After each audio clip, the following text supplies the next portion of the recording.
James, good afternoon in fabulous Las Vegas, Nevada. Hold on to your seats and your hats because we're going to go beyond the cloud.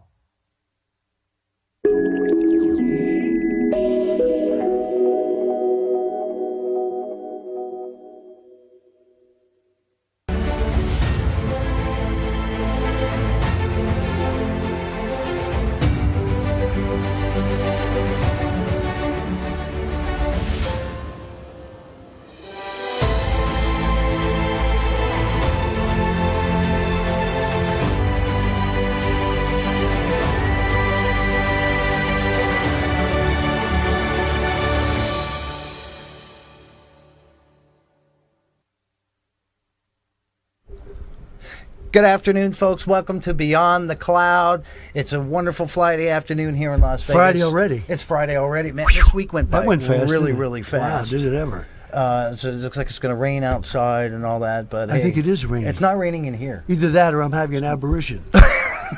Apparition or operation. I'm melting. I think you're okay. Who would have thought that? Well, folks, we got a terrific show for you today. The surprises, the guests are really piling up for us today. We're going to have Trade Martin. He is a songwriter. He's he's a Grammy. He's played with B.B. King. Worked on that albums with him and songs. And he's going to be on with us on our remaining three segments here coming up. So, but today, on our technology side, we wanted to talk to you about intellectual property. So now, when we're talking about intellectual property for actors or musicians or anyone, when you're creating your elements of whatever you're creating, whether it's a show, a song, a magic trick. Protect your creation. You protect your creative rights. Yes. Yeah. So we're probably going to make this into a series because we're going to have Randall from Rutledge Media Group on. We've done quite a few stuff. Of course, Ken and I have a lot of experience, but we're going to share some of those things with you because we want to help you. That's what the show's about. It's about having fun and sharing the stories, but yet we want to share knowledge with you and stuff that you're never going to hear anywhere else. And today, we're going to begin with the intellectual property. So when we're talking about creative rights, what are some things that you are aware of? Or keep in mind, you know, because you've done a lot of things. So. Well, the writing, it's really interesting because the really valid way to protect, a song, whatever you're going to copyright, is the Library of Congress. But the easy way, and we were reading in this research that you did, and then I picked up on it, was that you can get your let's say I write a song. I take the lead sheet, which is the music and the lyrics, and then you put it in an envelope, you certify it, send it to yourself, and don't open it. And that will stand up. But these days they say, yeah, it'll still work, but it's better just to go all the way and register it with the Library of Congress. Right. And it's not hard to do. Yeah, what we're talking about here, folks, is a poor man's patent. There you go. So a poor man's patent is you will write down in detail what it is that you have in concept. So the concept itself, it's conceptual property. Even when we get past that, you write it all up, and then you put it in an envelope. You sign, you lick it, you seal it. You sign the seal with your name, and you put "Do not open unless in the presence of an attorney." You mail it to yourself, certified mail. When you get it back, you put it away and you keep it. That's immediate because you need something immediately. That's the purpose of it, is it's something you can do right then until you do the other processes, which are actually simple to do online, but that gets you protected right away, and it does stand up in court. Yes, until, like you said, you can get the official Library of Congress. Copyrighted. And copyrighted, yeah, exactly.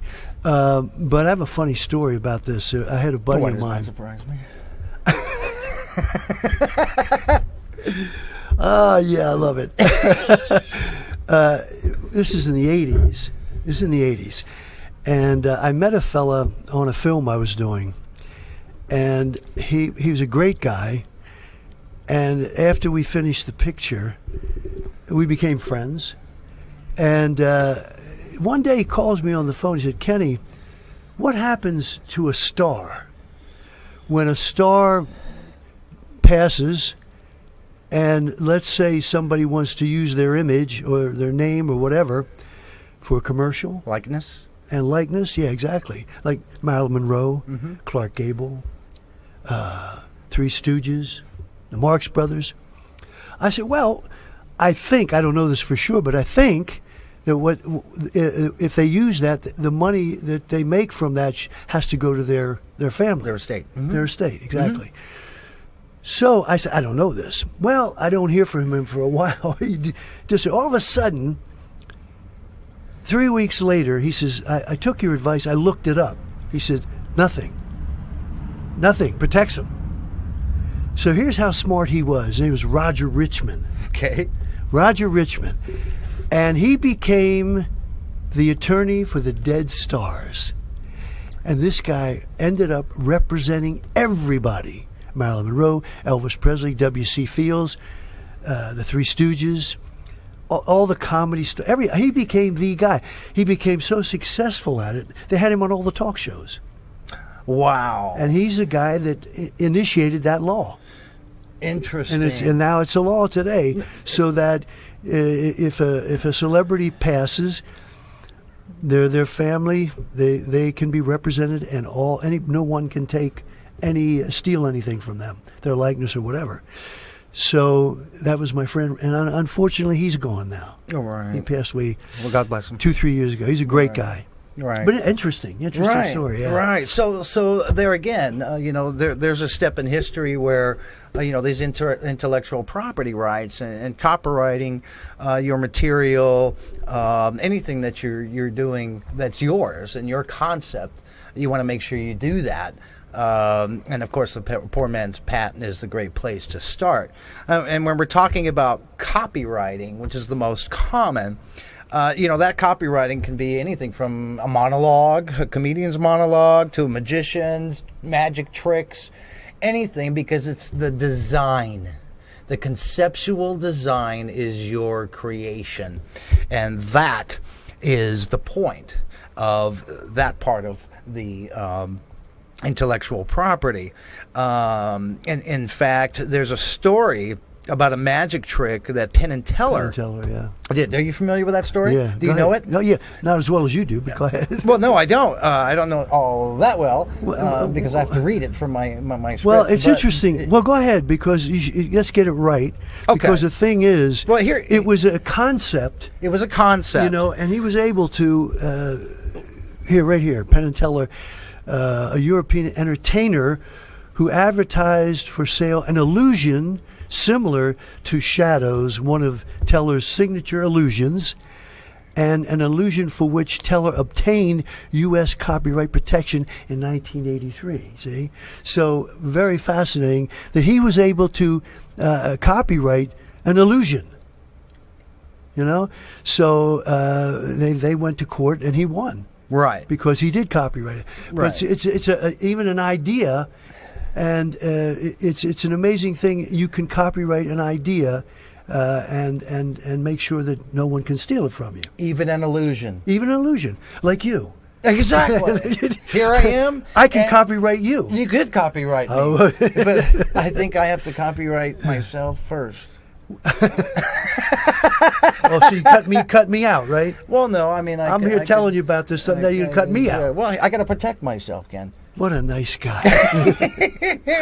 All right, folks. So this is our start on intellectual property. How'd you like that? I love that. There's about 15 L's in that word. I'll just throw this in there because it is under the same... Can we do... Oh, is it over? Oh, yeah, we got already. We got to come back. All right, we come back. I'll just this has to do with that. Okay, and it's a very short story. We'll come right back after this from Effortless, folks. Yeah, hang in there. Experience the difference beyond the cloud. Your desktop, your mobility, and your security, 24/7 support. Take your business beyond the cloud. Work less, worry less, effortless.